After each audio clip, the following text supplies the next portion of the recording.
Pessoal, muito bom dia. Hoje é 5 de outubro de 2021. Este é o vídeo 59 e o assunto de hoje é por que sofremos. E nós vamos então seguir esse roteiro aqui, ó. Uma pequena introdução. Vamos ver 7 causas do nosso sofrimento e uma conclusão. Então vamos à introdução. Vários homens de Deus passaram por grandes sofrimentos. Jó, José, o famoso José do Egito, Davi, o grande rei Davi, Jeremias, Paulo, já no Novo Testamento, etc. As razões são as mais diversas. E Jesus nos avisou, está lá em João 16:33. No mundo tereis aflições. Então, Jesus já nos advertiu que no mundo nós teríamos aflições, sofrimentos. Então vamos ver aqui a primeira causa. Por causa da queda de Adão e Eva. Então, tudo começou com a desobediência de Adão e Eva. Quando o pecado entrou no mundo, entrou também a dor, a tristeza, o conflito, o sofrimento e a morte. Portanto, hoje sofremos por causa dos nossos primeiros pais, Adão e Eva. Olha o que diz Gênesis 3, 16 a 19. À mulher, Deus declarou, multiplicarei grandemente o seu sofrimento na gravidez. Com sofrimento você dará à luz filhos. Verso 17. E ao homem declarou, maldita é a terra por sua causa. Com sofrimento você se alimentará dela todos os dias da sua vida. Olha só, com sofrimento. Então o homem tem que trabalhar. Ela lhe dará espinhos e ervas daninhas. Com o suor do seu rosto você comerá o seu pão, até que volte à terra. Então, aqui nós vimos que era para a mulher dar à luz sem dor de parto, mas por causa da desobediência, então agora a mulher sofre para ter a criança. O homem tem que trabalhar. Até a terra foi castigada por causa do pecado do homem. Olha aqui, ó. Uma ilustração, Adão e Eva, E Deus colocou querubins. Isso aqui está no capítulo 3, verso 24.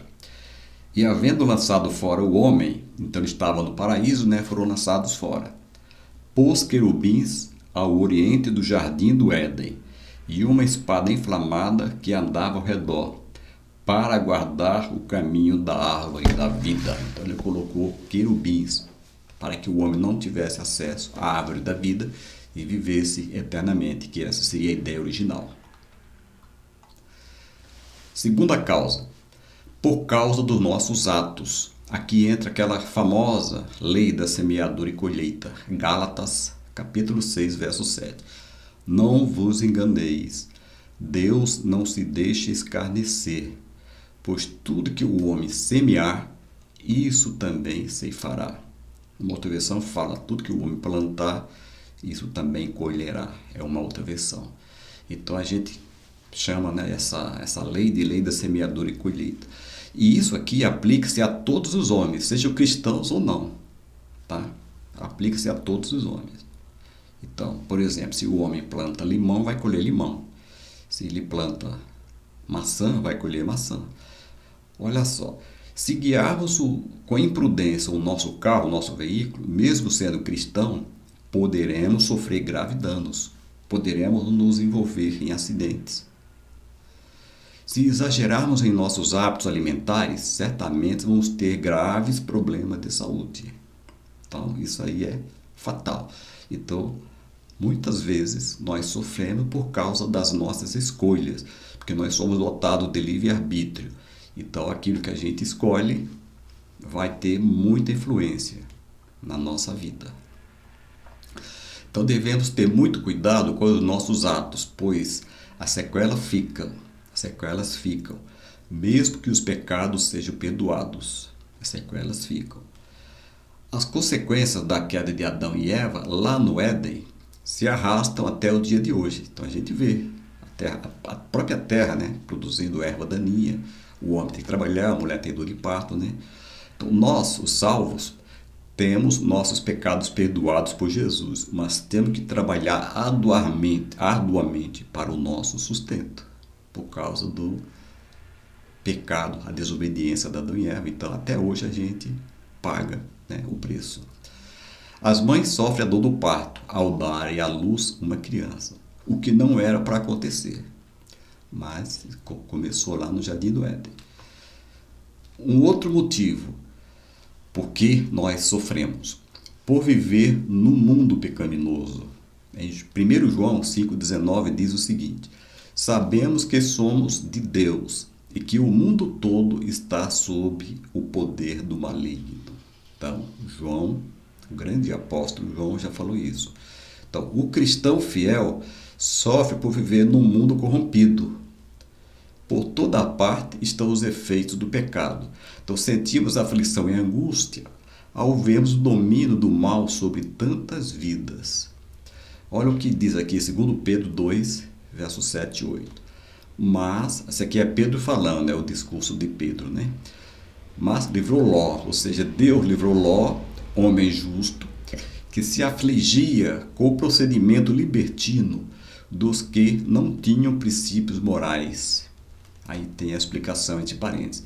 Pois, vivendo entre eles, ou seja, as pessoas ímpias, todos os dias aquele justo, ou seja, Ló, se atormentava em sua alma justa por causa das maldades que via e ouvia. Então a corrupção, a libertinagem, o pecado era tanto que Jó, ele se afligia, ele sofria por causa das maldades que ele via, ele presenciava e que ele ouvia também. Então, uma das características do salvo é que ele ama a justiça e detesta a iniquidade. O autor aos Hebreus, no capítulo 1, verso 9, diz o seguinte: amas a justiça e odeias a iniquidade. Por isso, Deus, o teu Deus, escolheu-te dentre os teus companheiros, ungindo-te com o óleo de alegria. Aqui, se referindo a Jesus, né? Que Jesus ama a justiça e odeia a iniquidade. Como nós somos discípulos de Cristo, nós temos que ser semelhante a Cristo, né? Trabalhar para ser semelhante a Cristo. Então, nós temos também que seguir este exemplo, amar a justiça e odiar a iniquidade. Então, não basta só amar a justiça, devemos também aborrecer o mal. Então, não podemos servir a dois senhores, porque sempre vai desagradar um, vai agradar um, desagradar o outro. Então, nós que somos de Deus, temos que servir apenas a Deus, através de Jesus Cristo. Então, às vezes, no nosso trabalho, sofremos perseguições por parte daquelas pessoas que convivem conosco e que são escravas do pecado, né? É comum aquelas pessoas sentirem inveja e ciúme de nós e procurar nos prejudicar. Isso é comum. Outro motivo: enfrentamos os ataques do inimigo, ou seja, do diabo, o nosso adversário, né? Então, Jó foi atormentado por Satanás. No caso de Jó aqui, com permissão de Deus. Está lá em Jó capítulos 1 e 2. Não vamos ler porque é comprido. Mas é uma leitura até que eu recomendo. Só o primeiro capítulo, o segundo, já fala que ele foi atormentado por Satanás. O próprio Paulo, né, o grande apóstolo Paulo, sofreu impedimentos. A gente vê na história de Paulo, nas 13 epístolas dele, Paulo chegou a ressuscitar morto. Ele estava pregando, né, o discurso foi longo, o cidadão caiu lá do andar de cima, morreu, ele foi lá, orou, e o cidadão ressuscitou, curou. 1 Tessalonicenses 2,18. Quisemos visitá-los, eu mesmo, Paulo o quis, e não apenas uma vez, mas duas. Satanás, porém, nos impediu. Então, Satanás o barrou. Ele impediu que Paulo fosse visitar a igreja dos Tessalonicenses. Então, aqui ele fala: eu mesmo, Paulo, Satanás nos impediu. Então, a gente enfrenta os ataques do inimigo. O inimigo, ele ruge como leão. A Bíblia diz isso, ó, 1 Pedro 5, 8 e 9. Sejam sóbrios e vigiem. O diabo, o inimigo de vocês, anda ao redor como leão, rugindo e procurando a quem possa devorar. Resistam-lhe, permanecendo firmes na fé, sabendo que os irmãos que vocês têm em todo o mundo estão passando pelos mesmos sofrimentos. Então, não só nós passamos por sofrimento, mas em todo mundo, nossos irmãos em Cristo também passam sofrimento. E aqui diz, né, a Bíblia diz que o diabo anda rugindo, na outra versão fala ao derredor, rugindo como leão, buscando a quem possa tragar.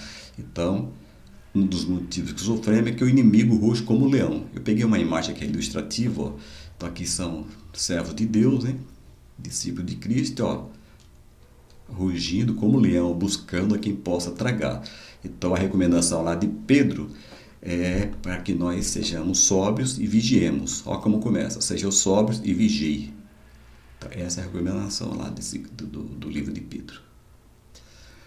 À medida que decidimos permanecer fiéis ao Senhor, Satanás e seus seguidores se ocupam em nos perseguir. Mateus 5, versos de 10 a 12. Bem-aventurados os perseguidos por causa da justiça, pois deles é o reino dos céus. Bem-aventurados serão vocês quando por minha causa os insultarem, perseguirem e levantarem todo tipo de calúnia contra vocês. Alegre-se e regozije-se, porque grande é a recompensa de vocês nos céus. Pois da mesma forma perseguiram os profetas que viveram antes de vocês. Então os profetas do Antigo Testamento, os apóstolos, todos eles sofreram perseguições. Então não é só coisa do século atual, da atual dispensação. Os profetas foram perseguidos. Outra coisa é que nós temos a mente de Cristo, por isso nós sofremos. É o 1 Coríntios 2,16.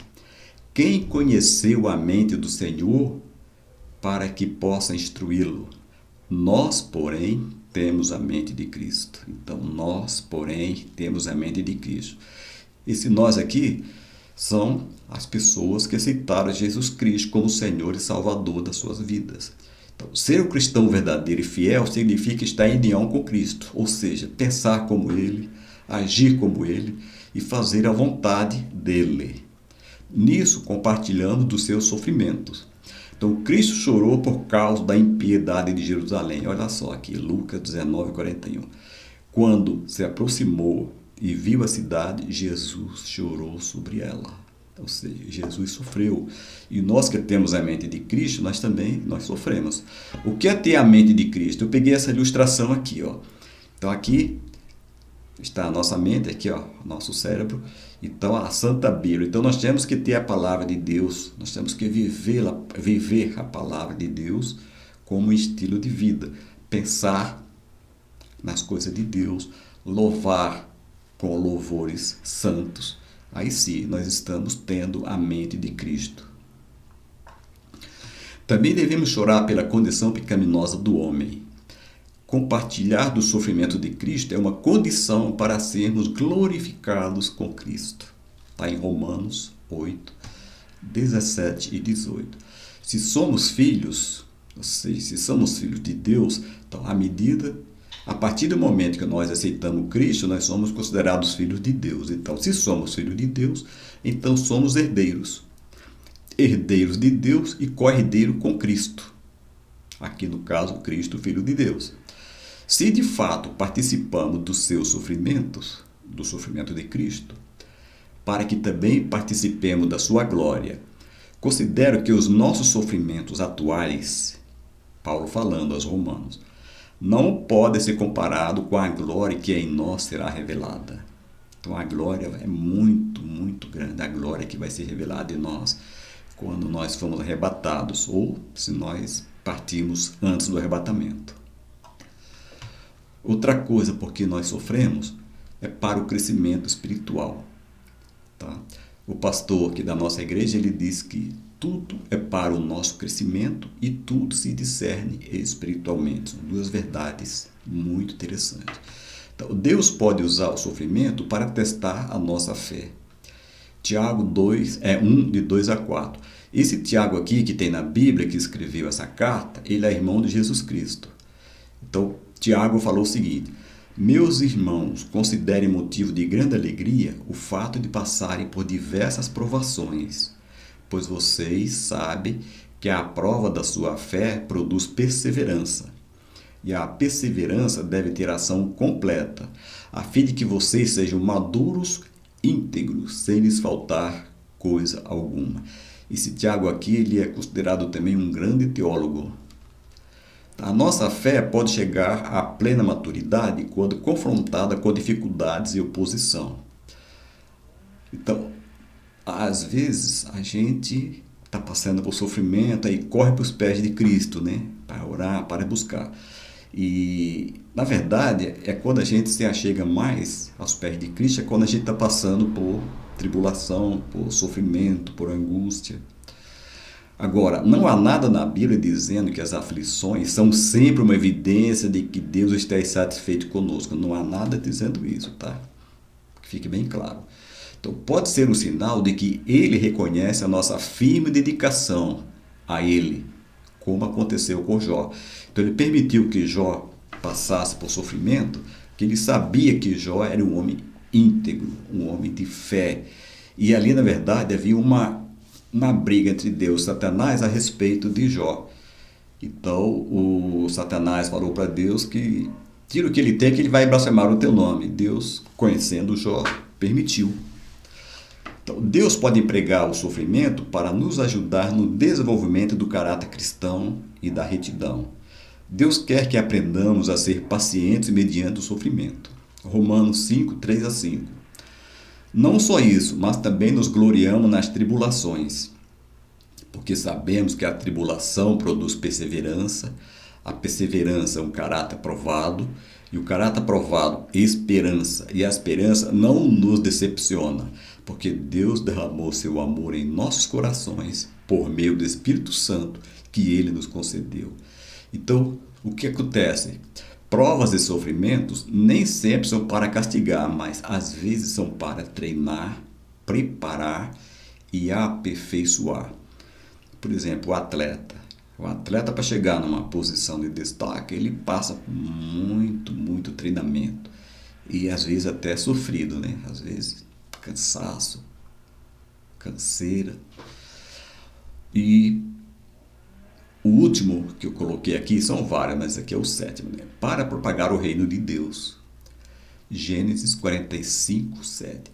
Pelo que Deus me enviou adiante de vós. Aqui é José falando para os seus irmãos. Ele se revelou aos seus irmãos. Ele está falando, ó. Pelo que Deus me enviou adiante de vós, quer dizer, enviou o José para o Egito, para conservar a vossa sucessão na terra e para guardar-vos em vida por um grande livramento. Então, toda a injustiça porque José passou nas mãos de seus irmãos e dos egípcios fazia parte do plano de Deus para conservar a vossa sucessão. Então, o que acontece? Aqui, quando ele se revelou a seus irmãos, ele mandou buscar toda a sua família. Então, Jacó, né, a esposa, os outros irmãos dele, os netos, né, do Jacó, foi em número de 70 pessoas para o Egito. E lá foi preparado o lugar no Egito para eles viverem, né, cuidar das suas coisas. E quando depois Moisés tirou o povo do Egito, os estudiosos calculam que era aproximadamente de 2.400.000 a 3 milhões de pessoas. Porque a Bíblia diz que era 600 mil homens prontos para a guerra. Não conta a mulher, os idosos, as crianças. Então eles acham que é de 2.400.000 a 3 milhões de pessoas que saíram do Egito. Então aqui, ó, para conservar a vossa sucessão na terra, senão eles iam morrer de fome lá onde eles estavam, né, em Canaã. E para guardar-vos em vida por um grande livramento. Então, ó, para conservar a vossa sucessão. Então foi por isso que Deus mandou José. Só que José passou vários sofrimentos. Primeiro, ele foi rejeitado por seus irmãos, foi jogado numa cisterna. Depois foi perseguido pela mulher de Potifar, mas ele continuou justo e chegou a ser o governador do Egito. O principal exemplo aqui é o sofrimento de Cristo, que experimentou perseguição, agonia e morte, para que o plano da salvação fosse cumprido. Atos 2:23. Este homem lhes foi entregue por propósito determinado. Aqui é Pedro fazendo o discurso. E pré-conhecimento de Deus. E vocês, com a ajuda de homens perversos, ou seja, vocês, judeus, com a ajuda de homens perversos, o mataram pregando na cruz. Então aqui Pedro, quando foi a descida do Espírito Santo, está em Atos 2, ele fez o discurso e falou que Jesus foi entregue por propósito determinado e pré-conhecimento de Deus, ou seja, fazia parte do plano de Deus. E vocês, com a ajuda de homens perversos, o mataram pregando na cruz, falando aqui da morte de Cristo. Mas foi para que o plano da salvação se cumprisse. Então vamos para a conclusão. Satanás só pode afligir um crente ou um cristão, com a permissão de Deus. Aconteceu ali com Jó. Deus não permitirá sermos tentados além do que podemos suportar. Está lá em 1 Coríntios 10:13. Então Deus sabe até onde a gente pode suportar, então não permitirá que seja excedido. Examinemos as várias razões porque o ser humano sofre e vejamos em que sentido o sofrimento concerne a nós, ou seja, a nossa pessoa. Vimos que o homem mais justo do mundo, Jesus, foi o maior sofredor do mundo. E nós, como somos imitadores de Cristo, nós não estamos livres de sofrimento. E ele falou, no mundo 3 aflição, o primeiro versículo que eu li lá no primeiro slide.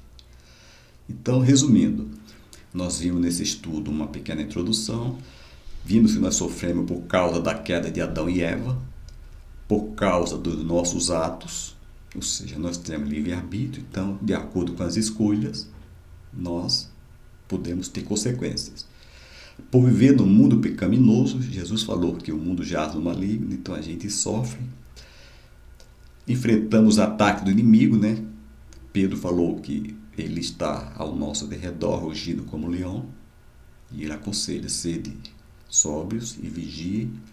Temos a mente de Cristo, então quem tem a mente de Cristo não concorda com o que o mundo está passando, com essa corrupção, com essa idolatria que assola o mundo, então a gente não concorda.